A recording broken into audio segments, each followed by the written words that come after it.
Welcome everyone, Simon here from the Wales of Wall Street. We have an EnergyWeb foundation video here for you guys today, EWT on the exchange. We'll also quickly touch on Power Ledger in terms of price point as well towards the end of this video. Before we go any further, don't forget to also check out the other videos on the channel and smash that subscribe button if you haven't done so already. I'm going to smash straight through this one, guys, trying to keep the videos a bit shorter moving forward.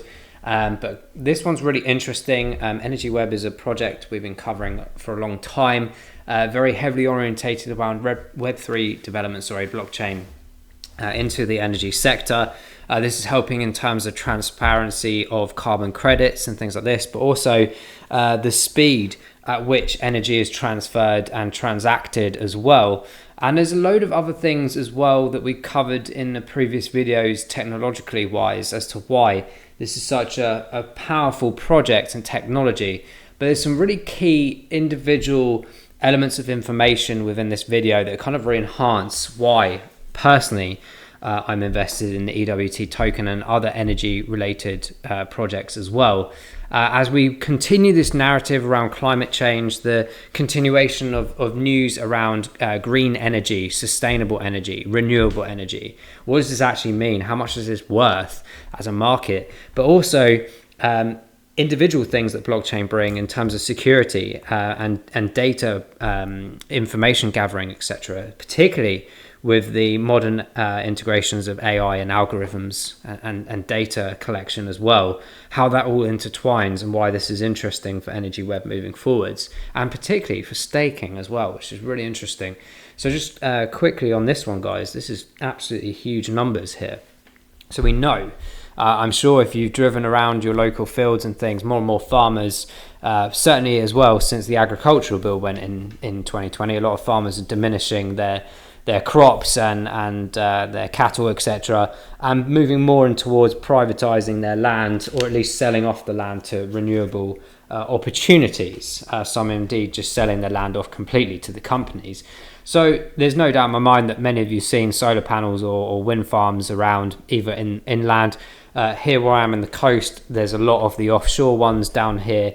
And it's quite phenomenal to see them in the distance, really, especially on a sunny, clear day. There's thousands of them now, way in the distance, not something that kind of obstructs your views or anything. But more and more of this is happening, right? Heat pumps is another conversation more recently. Hydrogen, obviously, for fuel. And we've covered in the past EWT's momentum in regards to certification and verification of air fuel, and how that will help become more sustainable in the aviation industry in particular. But these numbers are staggering. This takes us to 2030, obviously, but in 2022, the global renewable energy market was valued at $988 billion, which is quite phenomenal. By 2030, $1,912 billion, I believe, if I'm correct. 1.9 trillion is that? Someone correct me if I'm wrong. But either way, it's a huge amount of money, and it's certainly something that's reaching towards this 2030 goal from the sustainability aspects of the Agenda 30 program from the United Nations. I'm talking about this. If you haven't read it before, it's a huge document. I mean, there is a big overview thing here on the actual web page, but if you want to go into massive intricate detail, you can download the development document. This came out around 2015, 2016 originally. The original one, back in 91, 92, I think it was, Agenda 21 program that they initiated. Of course, that kind of entailed towards the pandemic end, and then the introduction of technological advancements of things like cashless payments, certifications on digital areas, and loads of other stuff going on as well. So there's a reason for all these narratives around the world, and media outlets portray them as various different theatric elements on news, and people follow it and believe it all the time. But the reality is, this is always, everything we see is part of this process. And once you read this entire thing, it starts to become gigantically clear in your head. I'm not going to go into a huge video about this. We talk about it. I would say we talk about this in most videos because it's really important, because it does interlace. And certainly blockchain is a huge part of this movement. And this all stems from the World Economic Forum, hence why they all wear the badges, which you see in a circular momentum, which incorporates all the colours that we see in this spectrum and more. I think there's 17 goals, 169 targets. Absolutely huge, guys, to read through that. But pulling this back, it's the narrative around, money makes the world go round, right? And I think what you need to consider is the monetary value of this sector, this opportunity, and the technologies behind it. And blockchain is something that people don't really consider around the actual energy application. They think of it like transactions per second. They see like it's green in terms of like for the environment and stuff, but they don't actually realize that there's projects out there like EnergyWeb Foundation, Power Ledger. There's loads of different ones. WePower, to name a few. Hedera even getting involved heavily in this energy sector as well, as are Algorand and I'm sure Ripple are. There's many more. But the principle is that the technology behind this is massively being integrated right now. Huge operations going on with the European Commission, especially with EnergyWeb Foundation, to lead towards these goals. And it's not just this market. These are proven really more recently with great articles that I've captured over the last few days. For example, Q8 to invest more than 300 billion in energy sector by 2040. You think these are large scale year frames, but actually it takes this long for we've got all these existing infrastructures, and as we move more towards these green areas, this is where it becomes really interesting to see the further development and the further investment from companies and governments and politicians, etc., to get to these particular areas and goals. So as we see this moving forward, we also see perhaps some negative media in the news. And why is this? Well, it's all a narrative, guys, to then, as I've said in many videos before, is have a solution, then create the problem, implement your solution, make loads of money off it, and you become the hero. And this is exactly what it's on. How many times over the last 10, 20 years have we all seen this information about electricity shortages, gas shortages, all this stuff? We're going to have blackouts, blah, blah, blah. And it's all part of this, because the more it happens, or the more they start integrating this and they actually do it physically, the more people go up in arms in the street going, we need to change something, we need to do something. And they go, oh, we'll give you the solution. It'll be exactly the same for the CBDCs in terms of inflation and interest hikes and all these crazy bubbles we have in multitude of assets, including housing. They will turn around in the next few years and present this, and everyone will be massively pleased about it. Trust me, this is the path. And it's exactly the same for the energy sector as well. All the energy bills that we get, where's the transparency? How come our bills are so high for energy when apparently, particularly mine, it suggests that it's 100% renewable energy that I'm receiving? Well, how come my bills are going up then? So all of these things will build up anger in society, blah, blah, blah. 2025 to 2030, the results, the solutions will kick in. And as I said, everyone will be massively pleased about it. So that's why when we look backwards at this moment in time, we have to look at projects and technologies that are really integrating themselves in these particular sectors where there is an issue or a perceived issue. I don't believe these issues actually really exist, but that's just my opinion. But it's all about national grid, building this Web3 technology, this Web3 system that each of us can trade carbon credits, we can pass energy to each other, any excess energy can be passed on so we're not wasting any. And don't get me wrong, there's massive great elements to all of this in terms of the environment and everything that we can perhaps improve on, of course. And the fact of the matter is there's gigantic amounts of houses out there, and particularly in what they deem third world countries, they're already implementing this technology. There's a lot of places in Africa, for example, that have Bitcoin hub spots that are actually being able to be used for financial transactions, but also the ability to transfer energy in carbon credit format. And that's when, of course, the payments are used from the national grids. And it's absolutely fascinating to see this massive development. The global briefing here, UAE, United Arab Emirates, touts $54 billion green energy drive. Absolutely huge. Again, just huge numbers, guys, from all these regions, all these countries. And if you think about it, most of these countries are operating in the oil industry. It's all about the shift of money. This is why electric cars are coming out, because they will be going on to eSIMs, they will be going on to blockchain, And we will have eventually the wireless charging systems, the wireless cars systems, all integrated with biometrics and AI. So you can hop in and hop out of cars. You can pay for your transportation immediately, instantaneously through all these mechanisms. No more apps, no more phones, no more getting your card out or anything like this. It just happens. And every single movement, every single piece of this puzzle is a transaction, which is why blockchain is so imperative. But from the energy sector, especially from like electric cars charging themselves and hydrogen eventually and all these green renewable energy systems, we'll have to have a humongous system in place to operate something so fast. And that's where it comes into play. Not just EnergyWeb, of course, I've mentioned a few other things as well, but this is how it's occurring. And we announced a while back, this integration of Amazon's marketplace. Now, EnergyWeb and Amazon have been working together for a number of years now, as they have with VeChain and a few other great projects that we have invested in as well. But I want to reiterate this because this is very important. How Amazon's solar and wind projects are supporting local communities across the southeastern US and as well across most of the world as well. But this reiteration here of Amazon Web Services really heavily relates to the point that EnergyWeb is already integrated with the AWS system, and they have a massive partnership and a huge opportunity in the future to literally push forward with the mechanism of supply chain demand, of behavior of consumers, and also from the energy factors as well. So if you think about supply chain logistics, how much energy Amazon probably uses, EnergyWeb is counteracting a lot of that with its technology and its frameworks that it's putting in, particularly with the EWT system. We know that EnergyWeb X is now in fruition. Huge development tools for people to get involved with is really taking shape, guys, to see this further development. But as I'm just going to mention here, Amazon on the path of powering our operations with 100% renewable energy by 2025. We want to ensure the local communities where our customers live and work are also benefiting from the solar and wind projects that we support.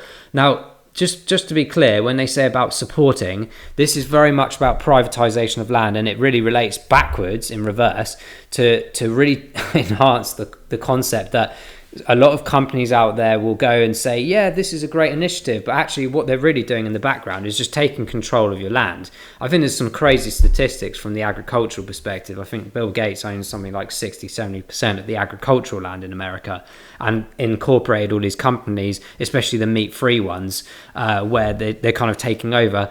And if you want to look into more history about that, it's very interesting. I did a huge research topic a few years ago about Quakers Oats, which I believe are now owned by PepsiCo, but the huge story about the Quakers family back in the early 90s and how it was privatized and then taken over by the corporations, and all these things. It's really fascinating to see how the kind of conversation about ethics and morals and stuff kicks in over the top, so everyone goes, oh, this is a great initiative, it's a great idea, but actually in the background the company's just taken over. And a great principle that is something I learned at university about ethics is like even with good trade of like fair trade logos on chocolate and stuff like that. Well, you're paying them slightly more, but perhaps not as much as you should be compared to other salaries around the world. But it's kind of deemed fairer because it's better than what it used to be. But the sticker's on there, so we're okay to eat it. It's that same principle about energy, guys. And this is not like going into theories or anything. It's more about real understanding of what's actually going on in these systems, in these ways of working.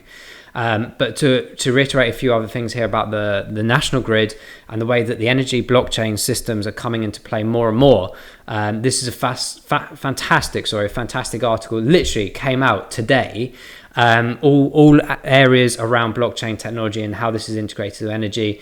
But this is the main thing here that I picked out as well, and this is not necessarily related to the EnergyWeb, but it's the same principles. So like Power Ledger and LO3 Energy are already making the vision a reality, enabling P2P energy trading across microgrids and even national grids. Why is this important? Well, we just mentioned a moment ago about the opportunity for people to transfer excess energy, have verified energy aspects to it as well, transparency. So there's none of this, why is this standard rate so high? But we can actually see where it's coming from, who's been passing it through back and forth, how much money was made on it, and whether it's actually the correct price or not. And you can do that with the real estate markets, you can do it with supply chain markets, you can do it with everything. And this point here is exactly what I just mentioned as well. And EnergyWeb have huge partnerships with the likes of Vodafone for the eSIM technology that's going into these cars moving forwards. Improving grid management, energy blockchain can also play a key role in promoting the adoption of electric vehicles and other clean energy technologies. This is what it's all about, guys. It's the shift of money. It's the shift of power. I read somewhere the other day that the amount of mining that needs to be done to enhance the capacity of battery usage and battery creation, lithium especially. I know there's huge lithium mines in Ukraine and Afghanistan, etc. That's really required for the world's dominance moving forward for EVs. And you can see now, even for the 2030 goals, the relation of car manufacturers moving away from combustion engines and saying, actually, from this date, we're not doing them anymore. It's a really fascinating time to be alive, guys, because it's a huge fourth industrial revolution. It was talked about in 2020, the Great Reset. And as I said, the solutions have always been there. They then create the problems, they create the narratives, they create the theatre, they bring in the solution, and everyone's happy. It's exactly how it works over and over again.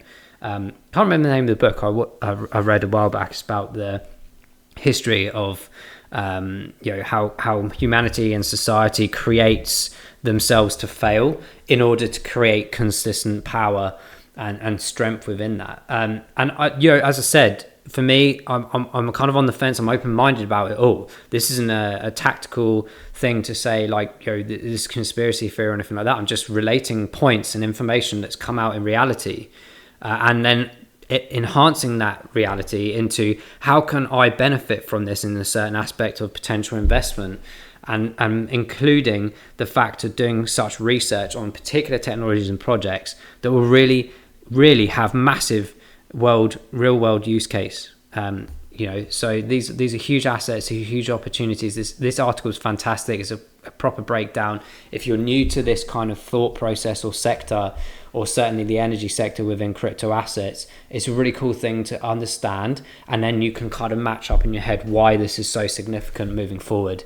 But we shouted out the market values over the next few years. It's huge, but also what's really important to research the integrations, the frameworks, the APIs, the systems that will be powering all this, or at least being infrastructured in there to accommodate the systems.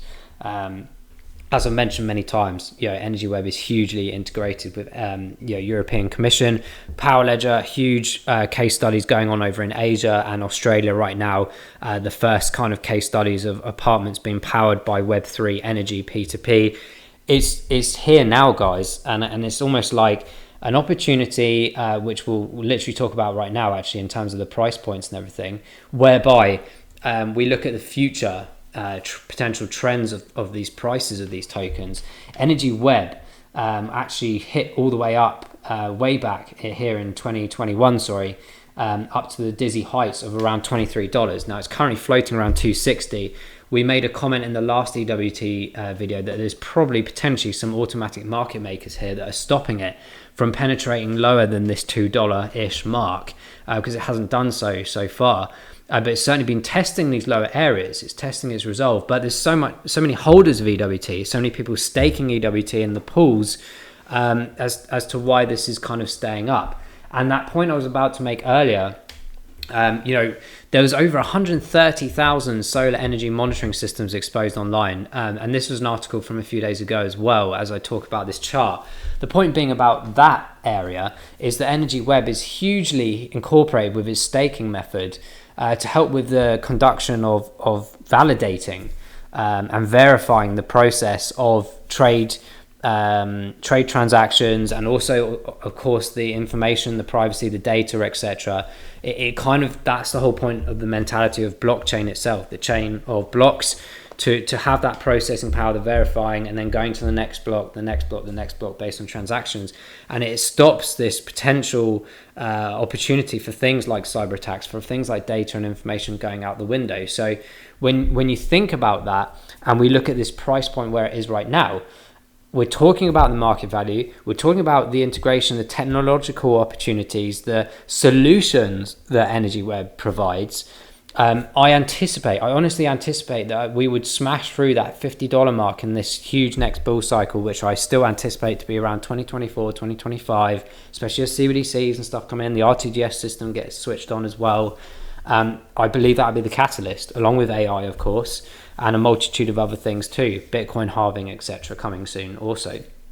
My ambition in my mind is that essentially by 2030, I do believe that we would see, EWT being a $200 token. That's my honest opinion, because if you look at the market trend, you look at the data points of previous history, you multiply that also with the integration of more mass adoption, more mass awareness, more accessibility to cryptocurrency, especially as it becoming regulated, as we've got laws passing through right now in the UK in particular. It really builds that narrative that actually there's a huge gap here at the moment, an opportunity where it's so boring and quiet. These are the best times to essentially be buying, not financial advice, but certainly my opinion and what's been working for me in the past, to take advantage of these areas. Of course, there's an opportunity for it to come down even lower, but as I said, I do think there's some AMMs in here. It's not dropping below that. It's securing itself high, but that's because also there's huge institutional investment in this also. So at the moment, as we fly around these areas, you see there's always some opportunities, especially with information that always comes out with EWT every now and then. You do get the strike ups, and you see this powerful kind of like $1 increase within a small space of time, and then it retracts itself as most markets do, especially as we're in a winter market. But the downward trend is essentially still continuing, because if you actually look, if you drew an imaginary sort of trend line, yes, it's stabilizing a bit more and more recently, but it's still in that downward kind of trend, but more importantly, more of a stable trend that allows you to consider that actually these kind of areas are very potentially lucrative to try and take investments in. The RSIs on the bottom left here, for me personally, indicate that I should be a bit more patient, wait a few more days to see what other stabilization occurs. I mean, certainly if I drew in, well, actually, to be fair, we've already got a macro one in there to kind of perceive that point that I was about to make. Is that we're touching along this trend line here. So there is an opportunity that we could see some potential movement in some lower areas, certainly maybe around that 250 mark. And I've always had this buy area around 250 anyway, which is circled in one of the previous videos and matched up with data points from the past as well. So the RSI, as I said, showing me around that 49.50 mark. It's still middle ground for me. I'd like to see that more on the 14-day at sort of 42.40 level, and certainly at 28-day I'd like to see at least around 45, because then you've got more momentum upwards. That's if you're kind of like a regular trader, that's more effective. For me, I'm a long-term holder and accumulator of EWT. I stake EWT as well in the green pool. So for me, it's just about trying to get them at these lower points as much as possible, because if you can imagine, if you're investing like $100 each time, you obviously want to get as many EWT tokens as possible for that. But if they keep fluctuating between $2.50 and $5, of course that insinuates that you're either getting half of them or double the opportunity. So that's why I'm interested in this particular area, roughly around where it is now. The performance on the right hand side is indicating that we're in negative across the board apart from the 1 year. But as I said, it's kind of also confirming what we just said a minute ago in terms of this long-term reduction, this winter market that we're in, that we are always going to probably see at the moment a negative spin on the markets. And that's fine for me as an accumulator. I'm not angry. I'm not worried about that. I'm just trying to take advantage, really. So that's very much the conclusion of the chart. And very quickly, guys, as promised, I just wanted to show you Power Ledger as well. This is one of the most really interesting projects on top of what I invest with EnergyWeb as well. We did a great interview with Dr. Jenny a while back. If you haven't watched that, go and check it out. It's really in depth about what Power Ledger is doing. But Power Ledger is a very similar project, of course. It's very heavily integrated again politically as well. But you can see there's some greater opportunities for lower regions of price points. I do believe this is going to be a massively strong project moving forward as well. And you can clearly see, even with the history of Power Ledger, I mean, don't take too much for granted in 2017 in the launch process when we hit the $2. But I'm more interested in this area as more of a confirmation, a more realistic confirmation around this sort of $1 mark. So this is kind of the aspiration that we might see as a minimum in the next bull cycle for Power Ledger. I do think this could hit $5 in that 2024-2025 momentum. We'll have to see, but you can see that it's also got strength in its performance. as we talk about energy, I've got thunder and lightning here outside, so apologies if we cut out or anything. But you can see here on the right hand side, this is having a bit more of a better performance. But again, there's great opportunities and understanding that actually we're in still the lower regions compared to the longevity of this token as to where it could go. We'll do an individual Power Ledger video in the coming days because it is a fascinating topic and project, and they have had some great developments as well. But I just wanted to sort of compare the two. I don't really compare the price as such to confirm whether one's bigger than the other. It's more about the principle of what they're doing and what the opportunity is, and the opportunity of gain as well as a return on investment. So for sure, these guys could retest lower areas below that 10-cent mark again. Again, defining that RSI is very similar to what EWT is showing as well. So keep an eye on it, but certainly do some research on this project, or keep an eye out for the update video that we do in the coming days, because it is a top project, great team, and all these companies will have their part to play over the next few years, certainly leading up to 2030. Guys, we'll wrap that up there. I said I'd keep it short, but it ended up being the same time as pretty much all the other videos that I do. So apologies for that. I'll hopefully find them informative. If you do want shorter ones, do let me know. Hopefully I'm not waffling or anything like that, but hopefully all the information that's coming out is of interest and use to you. But we always love feedback. And if you want short ones, let me know. Thanks for watching. We'll see you in the next EWT/Power Ledger update video. Bye-bye.